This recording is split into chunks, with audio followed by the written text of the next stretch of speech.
ஆயத்தம் என்பது மிக முக்கியம். எண்ணெய் என்பது அது பரிசுத்த ஆவியின் அபிஷேகம். அல்லேலூயா.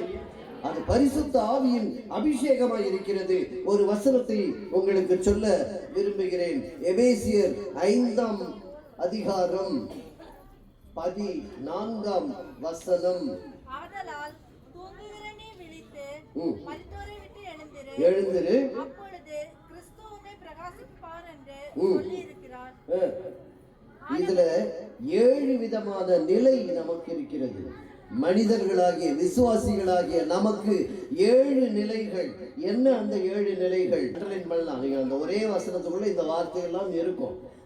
ஒரு அலில சொல்லாம, மரித்த நிலை, அடுத்து உயிர்த்த நிலை, உறக்க நிலை, விழித்த நிலை, விட்ட நிலை, எழுந்த நிலை, வெளிச்ச நிலை. இந்த ஒவ்வொரு நிலையிலிருந்து நாம் வெளியே வர வேண்டும்.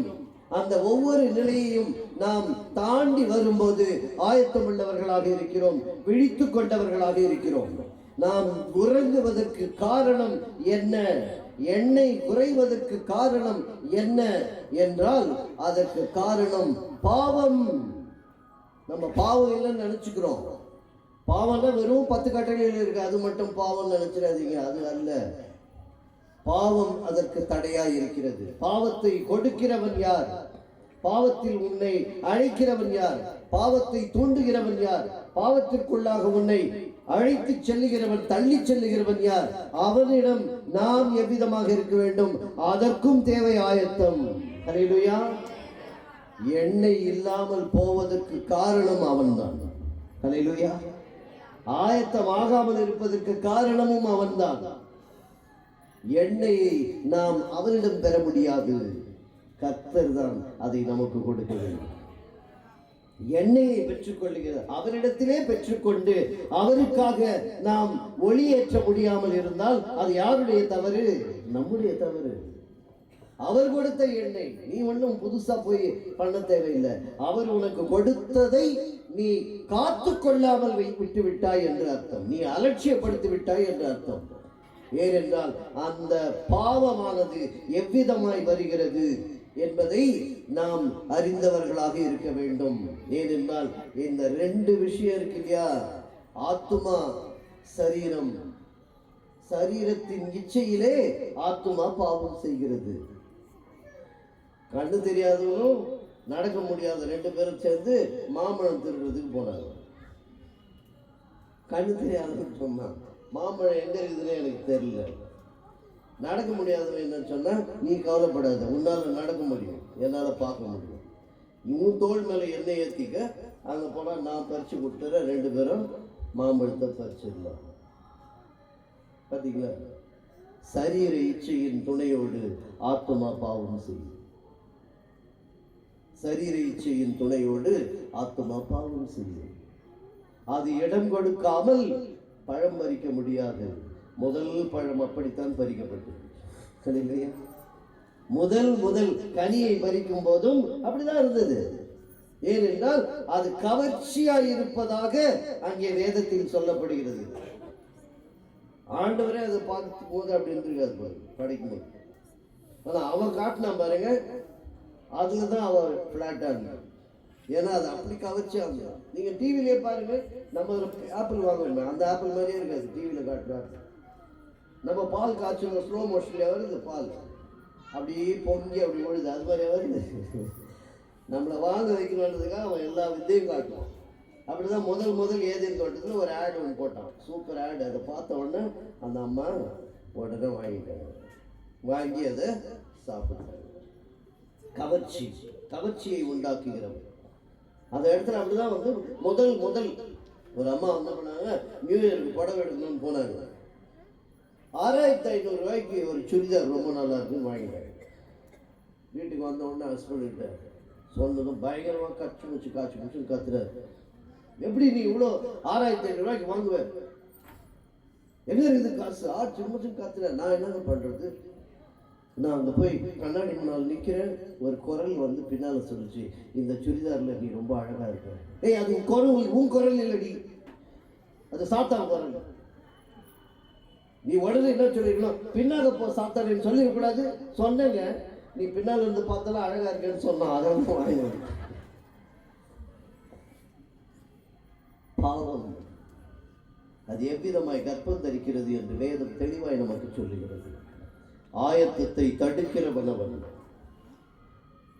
எண்ணெய் இல்லாமல் ஆயத்தம் இல்லை. ஹல்லேலூயா. எண்ணெயை பெற்றுக் கொள்வது, எண்ணெயை காத்துக் கொள்வது, எண்ணெயை வைத்துக் கொள்வது, எழுந்து விட்டேன் என்று சொல்லுவது, அது எல்லோரும் எழுந்திருப்பார்கள். அதான் இங்க எல்லாரும் எழுந்துச்சாங்க. 10 பேர் எழுந்துச்சாங்க. சத்தம் கேட்டு 10 பேரும் எழுந்தார்கள். கர்த்தர் அதைத்தான் சொல்லுகிறார். அந்த சத்தம் கேட்டு கல்லறைகள் எல்லாம் திறக்கப்படும். எல்லாம் அவங்க கூட போவாது இல்லையா? எல்லோரும் செல்ல மாட்டார்கள். நாம் மாத்திரமே செல்ல முடியும். ஹல்லேலூயா. ஆயத்தமாய் இருக்கின்ற நாம் மாத்திரமே அங்கு செல்ல முடியும்.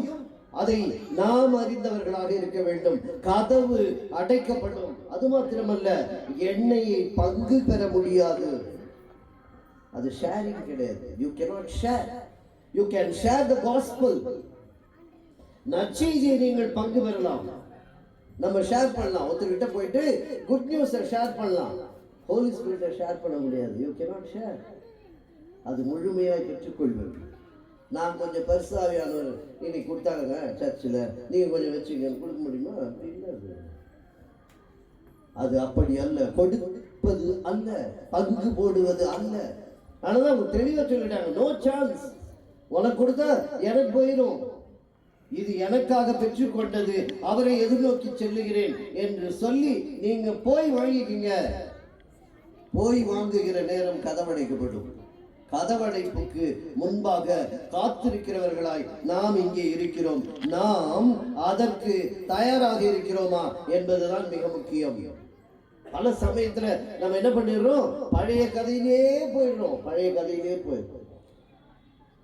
நிறைய இன்றைக்கு சாட்சிகள் சொன்ன போது கூட நம்முடைய சாட்சிகள் எல்லாம் எதுவாக இருந்தது? பிரச்சனைகளிலிருந்து நான் வெளியே வந்தேன். அது நல்லதுதான். ஆனாலும் அவர் நமக்கு மெய் சமாதானத்தையும் மெய் மகிழ்ச்சியையும் நமக்கு கொடுத்திருக்கிறார். ஹல்லேலூயா. அந்த மெய்யான மகிழ்ச்சி என்பது எப்படி என்பதையும் நாம் அறிந்து கொள்ள வேண்டும். ஆகையால் தான் நமக்கு எது தேவை என்று யோசித்து பாருங்கள். நிறைய சலிப்பு, சலித்துக் கொள்வது, பிரச்சனையை பத்தியே பேசுறது, அப்படி இருப்பதனால்தான் நமக்கு நம்ம என்ன பண்றோம்? எத்தனை முறை எத்தனை புயல்களை நான் சந்தித்தேன் தெரியுமா என்று சொல்லுவதை காட்டிலும் எத்தனை மழையிலே நான் ஆடி மகிழ்ந்தேன் தெரியுமா என்று நினைப்பது அது கர்த்தரை மகிழ்வுபடுத்தும். ஹல்லேலூயா. நம்ம வெறும் இதைதான் சொல்றோம். எவ்வளவு நாட்கள் நான் மழையிலே ஆடி தெரிந்தேன் மகிழ்ந்தேன் என்று சொல்லுவதை காட்டிலும் நம்ம என்ன பண்ணுவோம்? நெகட்டிவ் மட்டும்தான் சொல்லுவோம். அந்த வருஷம் ஒரு புயல் வந்தது பாரு அப்படின்ற. எத்தனை நாள் நீ சந்தோஷமாய் ஆடி மகிழ்ந்திருப்பாய். சலிப்பு என்பதை எல்லாம் விட்டுவிட வேண்டும். ஆயத்தம் என்பதுதான் நமக்கு முக்கியம். ஏனென்றால் கர்த்தர் எண்ணத்தை உண்போம், எண்ணத்தை குடிப்போம் என்பதை குறித்து கவலை கொள்ளாதிருங்கள் என்று மிக தெளிவாய் சொன்னார். எண்ணத்தை உடுத்துவோம் என்பதை குறித்தும் கவலை கொள்ளாதிருங்கள் என்று சொன்னார். ஏனென்றால் உடையை காட்டிலும் சரீரமும், பார்த்தீங்களா, உணவை காட்டிலும் ஜீவனும் முக்கியம் அல்லவா? அந்த ஜீவனுக்கும் சரீரத்திற்கும் எது தேவை என்றால் எண்ணெய் தேவை. அந்த எண்ணெயை பெற்றுக்கொண்டு ஆயத்தமாய் இருந்தால் நிச்சயமாக கதவடைக்கப்படும் போது நாம் ஆயத்தமாய் இருப்போம். கதவடைக்கப்படாமல் உள்ளே செல்வோம். அவர் ஏன் அப்படி தெரியாது என்று சொன்னார், அது ரொம்ப முக்கியம். ஏன் அப்படி சொன்னார் அந்த வசனத்தை பார்த்து நம்ம முடிக்கலாம். உங்களை அறியேன் என்று ஏன் அவர் அப்படி சொன்னார், அதை குறித்து நாம் 25ஆம் அதிகாரத்திலே நாம் பார்க்கலாம். லூக்கா 12:36-37 படிங்க.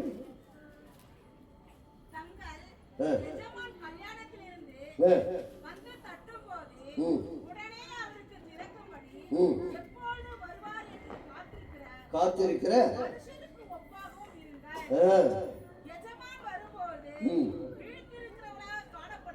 ஊழியக்காரரே பாக்கியவான்கள். விழித்திருக்கிறவராக காணப்படுகிற ஊழியக்காரரே பாக்கியவான்கள். ஹல்லேலூயா.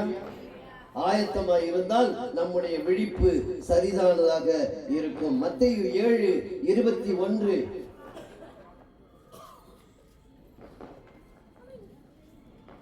மத்தேயு 7:21. பரலோகத்தில் இருக்கிற பிதாவின் சித்தத்தின்படி செய்கிறவனோ பிதாவின் சித்தத்தின்படி செய்கிறவனே பரலோக ராஜ்யத்தில் சொல்லுங்க, பிரவேசிப்பானா அல்லாமல் பரலோக ராஜ்யத்தில் பிரவேசிப்பானே அல்லாமல் என்னை நோக்கி கர்த்தாவே கர்த்தாவே என்று கர்த்தாவே கர்த்தாவே என்று சொல்லுகிறவன் அதில் பிரவேசிப்பதில்லை.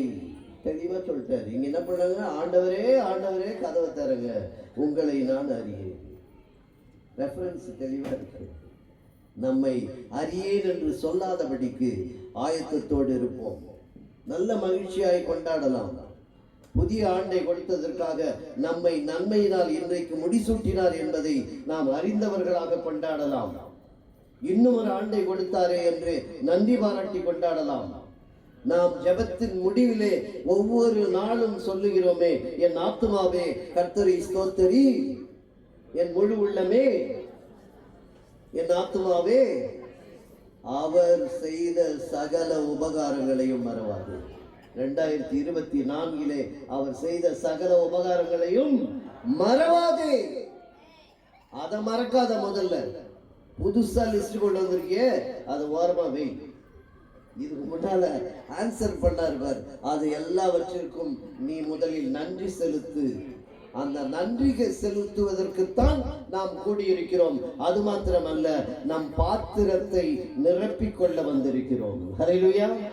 அதுவும் திருவிருந்து ஆராதனை என்னும் போது இன்னும் அதிகமாய் உங்கள் தீவட்டிகள் அணையாதபடிக்கு நீங்கள் பாத்திரத்தில் எண்ணெயோடு புறப்பட போகிறீர்கள். ஆசீர்வதிக்கப்பட்டவர்கள். நாம் எல்லாரும் ஆசீர்வதிக்கப்பட்டவர்கள். இந்த இடத்திலே கூடி இருக்கிறோம். இந்த இடத்திலே எண்ணெய் பெற வந்திருக்கிறோம்.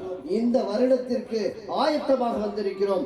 இந்த வருடத்திலே என்னுடைய உலக பிரகாரமான ஆசீர்வாதங்களை காட்டிலும் என்னுடைய ரட்சிப்பிற்கு நான் காத்து கொண்டிருக்கிற அவருடைய வருகை சமீபம் என்பதை அறிந்திருக்கிற வேளையிலே இந்த வருடம் அவர் வந்தாலும் நான் ஆயத்தமாய் இருக்கிறேன்.